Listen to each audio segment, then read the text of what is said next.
Hello, you're watching Eye on Africa. I'm James Creedon. These are the headlines from across the continent this evening. Border controls tightens and curfews imposed. We'll bring you the latest on how countries across Africa are responding to the coronavirus pandemic. And later in the show, we'll bring you up to speed on the basic facts about COVID-19 and how you personally can protect yourself.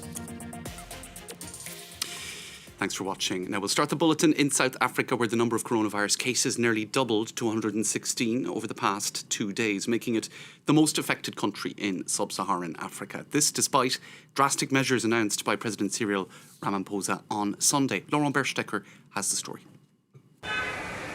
Stepping up sanitary measures after South Africa's biggest surge in coronavirus cases. Health workers sprayed the inside of buses and distributed disinfectant to passengers as the country rolled out a new sanitizing program in public transports and taxis on Wednesday. Before passengers get into this vehicle and after the passengers have alighted out of this vehicle, the driver will then spray with this disinfector all over. On Sunday, Cyril Ramaphosa declared COVID-19 a national catastrophe and announced a series of drastic measures, including closing schools and borders to curb the epidemic. The president also encouraged social distancing. Yet on Wednesday, many South Africans were still cramming inside packed buses as they commuted to work, a sign that some were not taking the official warning seriously.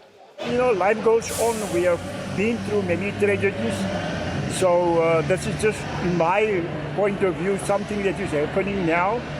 And we shouldn't fear, because the more nervous we got, the quicker we're going to die.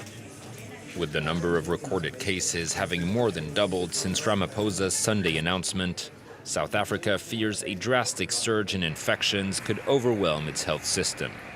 Authorities have warned they were ready to impose a nationwide state of emergency if the current measures failed to curb the spread of the virus. And staying in South Africa, the government has imposed a blanket ban on cruise ships entering its ports. Currently, more than 1,700 people are stranded on an Italian-flagged cruise liner, Ida Mira. It had sailed to Cape Town on Sunday from neighbouring Namibia. Now, but authorities fear that some of the passengers may be carriers of COVID-19. The first death from the virus has occurred in Burkina Faso. It's also the first coronavirus fatality in Sub-Saharan Africa. A 62-year-old woman passed away overnight on Tuesday. She had also suffered from diabetes. So far, 27 cases of the coronavirus have been recorded in Burkina Faso. Let's take a listen now to the head of the World Health Organization responding to concerns over Africa's preparedness. In other countries, we have seen how the virus actually accelerates after a certain tipping point. So the best advice for Africa is to prepare for the worst and prepare today. Don't assume your community won't be affected. Prepare as if it will be. Don't assume you won't be infected. Prepare as if you will be. But there is hope. There are many things that all countries can do. And in DR Congo, measures have just been announced by President Felix Tshisekedi in a national TV address. All flights to and from high-risk countries in Europe and Asia are to be cancelled. Schools, universities, restaurants and bars are also to close. All of these measures over 4 weeks. Also, no gatherings of more than 20 people. To Tunisia next, where the number of cases has risen to 29. Flights were suspended on Friday between Tunisia and Europe, and earlier this evening, a curfew was imposed. For more, here's Fadil Aliriza in Tunis. We're just a few minutes away from the curfew that's beginning tonight at 6 p.m. that will go until 6 in the morning. We talked to some people here in downtown Tunis who were having trouble trying to find a way home. This is one of many measures, several measures that Tunisia has taken quite quickly to try and stop the slow flow of the transmission between people. And on Tuesday night, we had the President of the Republic, in addition to announcing the curfew, had also asked for international financial institutions to be understanding about Tunisia's case, given that public resources may need to go to a healthcare sector that is struggling to already, and may see even more struggling as we see cases potentially spike.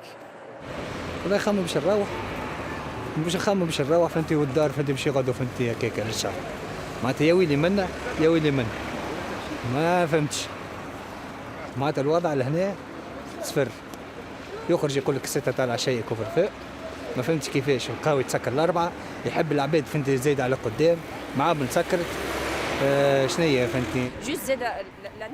The announcement of the curfew came in last night at 10 p.m. For people working in the private sector, there wasn't enough time for companies to organize transport. They gave us authorization to leave at 5 p.m., but there are people who live really far. How will they get back? And on top of that, how will they avoid the curfew? A 12-hour evening curfew was announced in Libya's east, which is governed by General Khalifa Haftar. His Libyan Arab armed forces have shut down borders with Sudan, Chad, Niger and Algeria. No virus cases have so far been reported in Libya, where the healthcare system has been decimated by years of conflict. Now, amongst the high-profile people to have announced they've got the virus, is the saxophonist Emmanuel Dibango. The Cameroonian music legend and recipient of the French Legion of Honour is now resting at home after being hospitalised. The announcement was made on Dibango's Facebook page. Now, for most people in the world, the risk of contracting the new coronavirus is very low, but with all the news coverage and government reaction, it's normal to feel stressed. Knowing the facts about this outbreak can help. Charlie James reports on the basics and how you can protect yourself.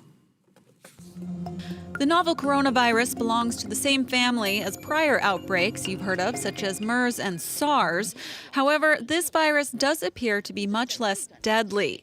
The disease it causes is called COVID-19, a respiratory illness that spreads from person to person through droplets produced when someone coughs or sneezes. The majority of cases are mild, and most people don't feel sick at all. 80 to 85% of people will not have anything. Now, among those 15 to 20 people who will have, the vast majority, again, 85% of those 20% or 15%, have a mild kind of a flu.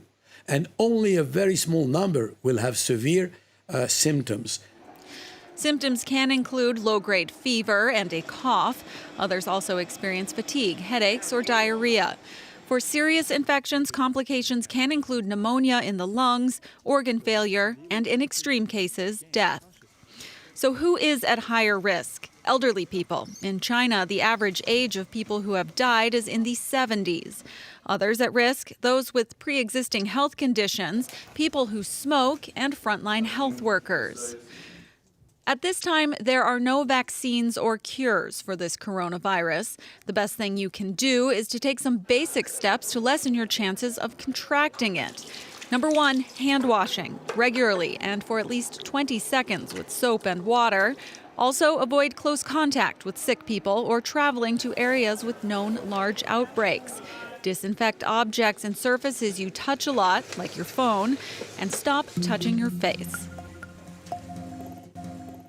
The Franco-Malian singer Rokia Traoré is at the centre of a high-profile custody battle which saw her arrested at Paris's Charles de Gaulle airport last week. This after she arrived on a flight from Bamako. Traoré is wanted by the Belgian authorities for allegedly flouting her former partner's custody over their 5-year-old daughter. The singer has been supported by such high-profile figures as the former French Justice Minister Christiane Taubira.